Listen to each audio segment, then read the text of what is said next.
Hello दोस्तों, स्वागत है नए अप्रोच चैनल में। तो हम लोग एनसीईआरटी की सीरीज़ में अगला जो लेक्चर लेने वाले हैं, लेक्चर 2, जिसका नाम है, देखिए, फिजिकल एनवायरनमेंट का इंडियन लोकेशन कर रहे थे। एक वॉल्यूम कल अपलोड हो चुका है और इसका अगला लेक्चर, क्योंकि चैप्टर थोड़ा बड़ा है, वीडियो लंबी हो जाएगी, इसलिए 2 पार्ट में बनाया जा रहा है। ये लेक्चर 2 है। तो इसमें हम लोग बात करते हैं, स्पेशली साइज़ की बात करते हैं। साइज़ क्या है, ये साइज़ की बात करते हैं। तो आप देख रहे हैं कि इंडिया क्या है, इतनी डाइवर्सिटी कंट्री है। आप इमेजिन कर सकते हैं कितनी सारी डाइवर्सिटी है। आप देखिए, नॉर्थ से लेके साउथ के बीच एक तरफ हिली एरिया मिलेगा, मैदानी एरिया मिलेगा, पठारी एरिया मिलेगा, हर टाइप के कोस्टल एरिया मिलेगा। तो ये क्या होता है कि इसमें डाइवर्सिटी बहुत ज़्यादा है इंडिया का डाइवर्सिटी में। तो बात करते हैं, जैसे नॉर्थ में है तो नॉर्थ में आप देखेंगे बिल्कुल हिमालय है, इस तरीके से हिमालय है। उसी तरीके से रिवर की बात करते हैं तो गंगा रिवर हो गई, ब्रह्मपुत्रा रिवर हो गई, गोदावरी हो गई, इस तरीके से कृष्णा, कावेरी, ये सब सारी रिवर पाई जाती है। तो हम बात करते हैं कि आखिर क्या है। अब इसका विस्तार एक टर्म आया है इसमें कि सब कॉन्टिनेंट की बात हो रही है। सब कॉन्टिनेंट कहते किसको हैं, तो आइए समझते सब कॉन्टिनेंट में किसको कहते हैं। कॉन्टिनेंट का मतलब प्रायद्वीप, महाद्वीप हो गया कॉन्टिनेंट। जैसे एशिया महाद्वीप हो गया, टोटल अगर एशिया की बात करते हैं तो वो है कॉन्टिनेंट। सब कॉन्टिनेंट किसको बोला जाता है, इसमें इंडिया को भी शामिल किया जाता है। और इसके साथ साथ में आप देखेंगे तो ये पाकिस्तान है, ये पाकिस्तान को शामिल किया गया है। और साथ में आप देखेंगे तो ये अफ़गानिस्तान भी है, ठीक है। तो अफ़गानिस्तान हो गया, पाकिस्तान हो गया, इधर इंडिया हो गया, इधर ये नेपाल हो जाएगा, भूटान हो जाएगा, और ये बांग्लादेश हो जाएगा।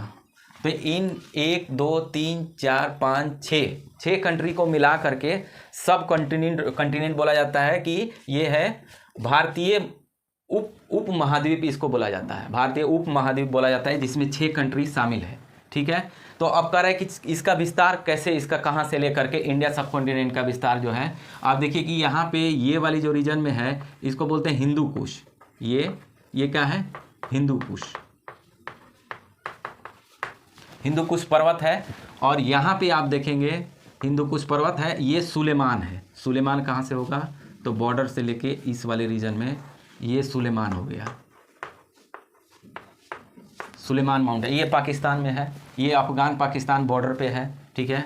तो इसमें क्या है कि इसमें बहुत सारे दर्रा है। तो इसकी बात करते हैं तो इसमें है कि खैबर है, खैबर इस लोकेशन पे एकदम बिल्कुल बॉर्डर के एरिया में है खैबर, ये खैबर है। और यहाँ पे बात करते हैं इस लोकेशन में, ये बलूचिस्तान का पूरा एरिया है। यहाँ पे आप देखेंगे तो ये वाली भाग को गोलन बोला जाता है, गोलन पासेस का मतलब क्या होता है, दर्रा होता है। दर्रा यानी 2 पहाड़ों के बीच में एक ऐसी घाटी के रूप में होता है जिसको कि आप इस पार से उस पार एक रास्ता के रूप में काम करता है। जैसे खैबर के, इसके द्वारा अफगानिस्तान और पाकिस्तान के बीच में जो भी ट्रेड होता होगा वो इसी के थ्रू होगा, ठीक है, खैबर पास से होगा। और इसके थ्रू जो होगा, यहाँ पे ये बलूचिस्तान है तो सुलेमान माउंटेन में गोलन पास है, ये 2 पास है यहाँ से। उसी तरीके से ये इंडिया में बात करते हैं तो यहाँ पे क्या हो गया, यहाँ पे और यहाँ पे ये सब बहुत सारे आपको दर्रे मिलेंगे। जम्मू कश्मीर, उत्तराखंड और हिमाचल में यहाँ सिक्किला हो गया, यहाँ पे बोमडिला हो गया, यहाँ सिक्किम में नाथुला हो गया, ठीक है। उसी तरीके से इसमें बहुत सारे दर्रे पाए जाते हैं। तो इसको क्या करता है कि सिक्किला जैसे हो गया कि ये हिमाचल प्रदेश में यहाँ पे हो गया सिक्किला, ठीक है। और इसी में लिपू लेक, इधर आप उत्तराखंड में देखेंगे तो लिपू लेक, ये क्या कर रहा है, कनेक्ट कर रहा है तिब्बत से। ये सब पास होता है जिसके थ्रू आप इस पार से उस पार बॉर्डर के जा सकते हैं, या इस माउंटेन से उस माउंटेन की तरफ जा सकते हैं। तो इसको बोलते हैं, ये पास बोला जाता है। ये पूरी सब कॉन्टिनेंट है एशिया का, इसको बोला जाता है इंडियन सब कॉन्टिनेंट, यानी प्रायद्वीप है ये। तो इसको हम लोग आगे बढ़ाते हुए अब ये बात करते हैं कि इसमें पाकिस्तान, भूटान, दर्रा भी मैंने देख लिया। अब बोलते हैं कि पेनिनसुलर इंडिया किसको बोलते हैं, पेनिनसुलर इंडिया। तो ये आप देख रहे हैं, ये इसको बोलते हैं पेनिनसुलर इंडिया, यानी ये वाला लगभग त्रिभुज के आकार का आप देखेंगे, बिल्कुल ट्रायंगल शेप में मिलेगा। इसको बोलते हैं पेनिनसुलर, यानी 3 भाग क्या होता है, समुद्र से या किसी पानी से ये घिरा हुआ मिलेगा आपको, सी से, ओशन से ये मिला हुआ है, उसको कहते हैं कि क्या कहेंगे, इसको पेनन्सुलर बोल देंगे, जो 3 साइड से पानी से घिरा हो और एक साइड से लैंड से जुड़ा हो, उसको कहते हैं पेनन्सुलर। ठीक है, तो इसकी कोस्ट लाइन बोला जाता है, यानी किसकी लैंड, सी से कोस्ट लाइन इसको हो गया। जैसे मान लीजिए यहाँ से लेकर के ये आप देख रहे हैं, यहाँ से ऐसे घूमते हुए ये जो लाइन देख रहे हैं बिल्कुल यहाँ तक, ये कोलकाता तक, यहाँ तक आप जाएंगे तो इंडिया का ये पूरा क्षेत्र कितना होगा, तो 6100 किलोमीटर इसका होता है, लेंथ है इसकी, यहाँ से 61 किलोमीटर यहाँ तक आपको आएगा। ठीक है, 6100 किलोमीटर ये हो गया। अब कहा जाता है कि टोटल अगर बात किया जाए, ये मेनलैंड की हो गई। क्वेश्चन बहुत सारा पूछ देगा कि मेनलैंड में कितना है, अगर आपको 75-100 अगर दे देगा तो फिर गलत हो जाएगा उसका। तो ये सिर्फ पेनन्सुलर की बात करते हैं, इंडिया पेनन्सुलर का 6100 किलोमीटर में। लेकिन टोटल बात किया जाए, यहाँ आप देखेंगे कि यहाँ पे अंडमान निकोबार भी बहुत सारा है, छोटे छोटे आइलैंड ये है। तो इसकी बात करेंगे तो ये हो गया अंडमान एंड निकोबार, ये सारे आइलैंड। और यहाँ पे हो जाएगा छोटे छोटे आइलैंड मिलेंगे, वो है लक्षद्वीप। ये क्या है, लक्षद्वीप। तो इसकी और इसकी टोटल मिला करके जो लेंथ होती है 7517 इतना किलोमीटर आपका रेंज है। अब देखिए मेनलैंड ये हो गया, लेकिन टोटल बोलेगा, टोटल जिसमें कि अंडमान और लक्षद्वीप दोनों शामिल होंगे, वो होंगे 7517 किलोमीटर। और सिर्फ मेनलैंड की बात करेगा तो 6100 किलोमीटर। ठीक है, तो इस तरीके से ये हो गया। अगर टोटल कह दिया जाए, टोटल इंडिया का कितना किलोमीटर, तो ये यहाँ से लेकर के अगर ये सब बात करते हैं तो इसकी है 15200 किलोमीटर। ठीक है, इसकी लेंथ हो जाएगी लैंड वाले का, जो लैंड है बिल्कुल यहाँ तक बोलेंगे, ये पूरा यहाँ से लेकर के ये हो जाएगा 15200, और इसकी हो गई 75000। यानी दोनों को ऐड करेंगे तो कितना हो जाएगा टोटल। अगर कहा जाए कि टोटल इंडिया की लेंथ जो बाउंड्री है कितना है, तो 15 और 7 22,000, 5 2 701 और 17, यानी 22,717 किलोमीटर इसका टोटल हो गया। यानी पूरी टच कर रहा है हमारा बाउंड्री, ये हमारा बाउंड्री बना रहा है 22,717 किलोमीटर, ये हो गया टोटल। ठीक है, तो इसी तरीके से बात करते हैं नेबरिंग कंट्री की। नेबरिंग जो हमारा है उसका हम बोलते हैं, तो ये जो लोकेशन है इंडिया का, इसको बोलते हैं कि साउथ सेंट्रल एशिया बोला जाता है। साउथ इसलिए बोला जाता है क्योंकि मान लीजिए किसको बोलें, जैसे इक्वेटर है, जैसे एशिया हो गया, मान लीजिए पूरा अगर ये देश करते हैं एशिया, तो एशिया में क्या है, साउथ में है, सेंट्रल ईस्ट में है कि बीच में है, क्योंकि इधर भी एशिया है इधर भी हो गया, तो इसीलिए क्या बोला जाता है, साउथ सेंट्रल एशिया में इंडिया का जो है एस्टेब्लिशमेंट है। तो इस तरीके से इसको हो रहा है। अब आगे देखते हैं कि इंडिया जैसे श्रीलंका हो गया, श्रीलंका क्या करता है, सेपरेट करता है यहाँ, इसको बोलते हैं जिसका नाम है पाक स्ट्रेट। पाक स्ट्रेट, अब स्ट्रेट कहते किसको, जल डमरू संधि बोला जाता है हिंदी में, तो पाक जल संधि कहते किसको हैं, तो ये देखिए 2 लैंड है, यहाँ भी हो गया यहाँ भी हो गया, श्रीलंका हो गया इंडिया हो गया, 2 लैंड के बीच में जो नैरो पासेस होता है, जो बिल्कुल पास होता है, इसी को बीच को जो कनेक्ट करता है उसी को कहते हैं पाक स्ट्रेट। पाक स्ट्रेट यानी 2 बड़े बड़े आइलैंड के बीच में जो जाने आने का जो रास्ता हो उसी को कहते हैं पाक स्ट्रेट। यहीं आप देखेंगे कि गल्फ ऑफ मन्नार है, ये यहाँ पे gulf of Mannar, gulf of Mannar.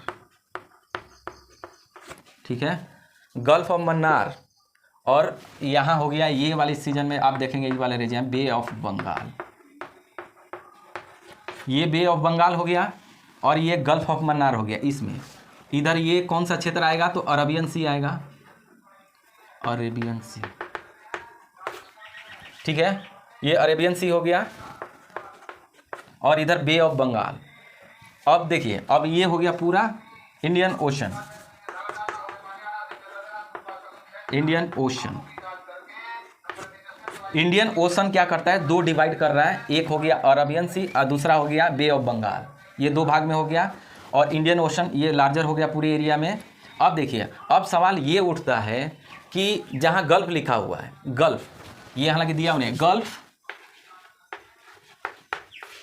और यहीं पे आप देखेंगे यहाँ पे गल्फ ऑफ खंबात, ये वाली जो क्षेत्र है gulf of Khambhat, gulf of Khambhat यहाँ है, ठीक है, और ये हो गया बे ऑफ बंगाल। तो क्वेश्चन ये उठता है कि गल्फ और बे में क्या अंतर है। ये क्वेश्चन देखिए, ये आपको रेयर मिलेगा, गल्फ और बे में क्या डिफरेंस है। तो बोला जाता है कि गल्फ जो होता है ना, जैसे मान लीजिए कि ये हो गया गल्फ, ठीक है, और एक और शब्द लेते हैं जिसका नाम है बाइट। हालांकि ये बुक बाइट में दिया नहीं है, लेकिन इन दोनों का डिफरेंस बता रहे हैं, तीनों का डिफरेंस क्या होता है। जैसे मान लीजिए कि ये हो गया गल्फ, ये वाला ये गल्फ हो गया, और इसी का लार्जर आप देखेंगे ये हो जाएगा बे, और इसी का और लार्जर आप देखेंगे तो ये हो जाएगा बाइट। इससे समझिए बाइट। अब मतलब समझ में आया, यानी कोई ऐसा क्षेत्र जो 3 साइड से लैंड से घिरा हो और बिल्कुल नैरो हो, नैरो, जैसे ये हो गया गल्फ ऑफ, ये कच्छ भी है, गल्फ ऑफ कच्छ इसको बोलते हैं, गल्फ ऑफ कच्छ, ये बीच में आप देख रहे हैं इस वाले पोर्शन में, तो गल्फ ऑफ कच्छ हो गया। तो गल्फ हो गया बिल्कुल नैरो, जो 3 साइड से एकदम घिरा हो, लैंड से बिल्कुल नैरो हो, उसको बोलते हैं गल्फ। यानी ये साइज आप देख रहे हैं, ये जो हो जाएगा वो गल्फ हो जाएगा। बे किसको बोलते हैं, इस पोर्शन को, जैसे बे ऑफ बंगाल, ये पूरा आप देखेंगे तो यहाँ से ये म्यांमार आएगा, फिर इंडोनेशिया, मलेशिया, इधर चाइना की तरफ जाएंगे, तो ये जो पूरा शेप बन रहा है आप देख रहे हैं, ये इसको बोलते हैं बे। यानी ये वाली क्या होगा, नैरो होगा, उससे जो खुला होगा साइज में, उसको बे बोलेंगे, और इससे भी ज़्यादा खुला होगा तो उसको बाइट बोलेंगे। जैसे मान लीजिए कि ये है,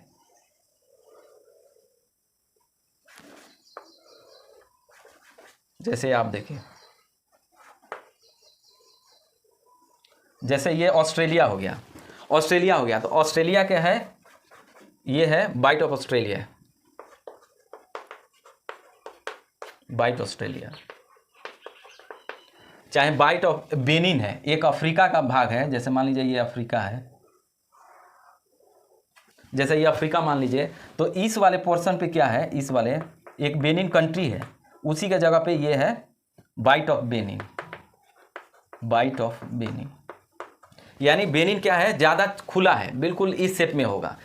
बे क्या होगा, थोड़ा सा और उससे क्लोज होगा, और गल्फ क्या होगा, और ज़्यादा क्लोज हो जाएगा। तो हालांकि इसको भी खाड़ी बोला जाता है, हिंदी में इसका टर्म है खाड़ी, और इसको भी खाड़ी बोला जाता है, लेकिन हिंदी में क्लियर नहीं होगा। इंग्लिश में गल्फ और बे का इस्तेमाल किया जाता है, क्योंकि गल्फ क्या है, नैरो है, बे उससे चौड़ा है, और बाइट उससे चौड़ा है। तो इसमें जो दिया हुआ था इसको मैंने क्लियरफाई किया कि इस समय क्या अंतर है, और इस तरीके से ये कैटेगराइज किया। जब आप ज्योग्राफी पढ़ेंगे तो ऐसे ऐसे टर्म आएगा। एक और आएगा एस्चुरी, इससे भी छोटा है, यानी गल्फ से भी छोटा होता है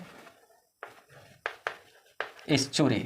एस्चुरी में भी गल्फ से भी नैरो मिलेगा, उसको कहते हैं एस्चुरी। यानी इसमें 4 टर्म है, एस्चुरी हो गया, गल्फ हो गया, पहले नंबर पे ये आएगा, दूसरे नंबर पे ये, तीसरे नंबर पे ये, चौथे नंबर पे ये। यानी ये सबसे नैरो होगा, उससे चौड़ा ये होगा, उससे चौड़ा ये होगा, उससे चौड़ा ये होगा। ये अलग अलग शेप की बात है।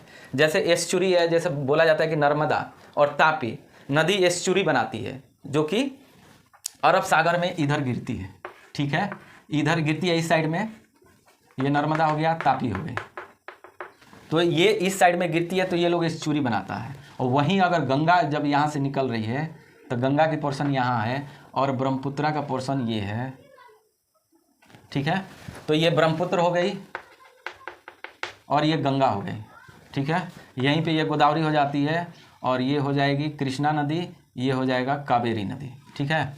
तो इस तरीके से ये रिवर इस साइड में आती है, तो ये लोग क्या करता है, डेल्टा बनाता है, और इसको बोला जाता है एस्चुरी बनाता है। इसलिए बोला जाता है क्योंकि बहुत ही नैरो होता है, क्योंकि ये काफ़ी पुरानी ये जो है हुआ है, जो आर्कियन टाइम के काल का ये बना हुआ है, पहाड़ी ज़्यादा है, इसलिए यहाँ पे मलबा वगैरह नहीं होता है, ज़्यादा चौड़ा नहीं बना पाती है रिवर, इसीलिए क्या बोला जाता है, नैरो रहता है, इसीलिए क्या बोलते हैं, इसीलिए आप देखेंगे यहाँ डेल्टा उल्टा नहीं बनेगा, यानी समुद्र में यहाँ पे भरा हुआ है, जबकि ये आप फिगर में देखेंगे तो पूरी तरह ये भरा हुआ नजर आएगा। ये डेल्टा यहाँ आते आते तक काफ़ी चौड़ी हो जाती है, काफ़ी कई किलोमीटर में चौड़ी हो जाती है, जबकि यहाँ पे क्या होता है, बिल्कुल स्लो रहता है, नैरो रहता है, इसीलिए बोलते हैं एस्चुरी, इसको बोला जाता है।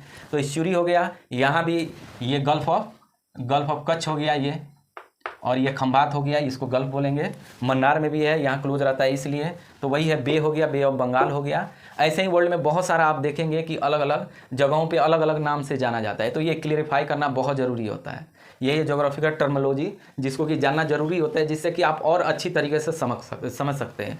तो ये मेरा बताने का पर्पस यही है कि एक एक चीज़ आपको क्लियर हो, ताकि आपका जो परसेप्शन बने, आपका ज्योग्राफी में जो पकड़ हो काफ़ी मजबूत हो, बिल्कुल अलग हो औरों से। तो कैसा लगा? थैंक यू फॉर वॉचिंग, जरूर बताइए और दोस्तों को शेयर साझा जरूर करिए। Thank you for watching.